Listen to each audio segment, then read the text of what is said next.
الكمبيوتر الياباني يوقف الماكينات الألمانية، حيث انتهى الشوط الأول بهدف مستحق أداء ونتيجة للمنتخب الألماني، حيث توقع الجميع أن الشوط الثاني سيكون مجرد مهرجان للأهداف، لكن تغييرا غريبا من المنتخب الألماني حيث أخرج كوندوغان وأيضا مولر.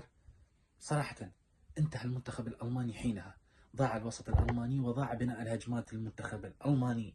صراحة تغيير غريب استغلها المنتخب الياباني ليقوم ببناء الهجمات من الأطراف والضغط المبكر، هذا ما أسفر عليه بهدفين مقابل هدف واحد انتهت عليه هذه النتيجة.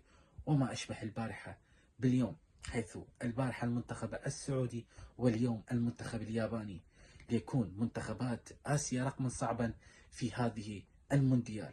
شاركونا رأيكم، هل المنتخبات الآسيوية فعلا تستحق هذه النتيجة أم أنها مجرد ضربة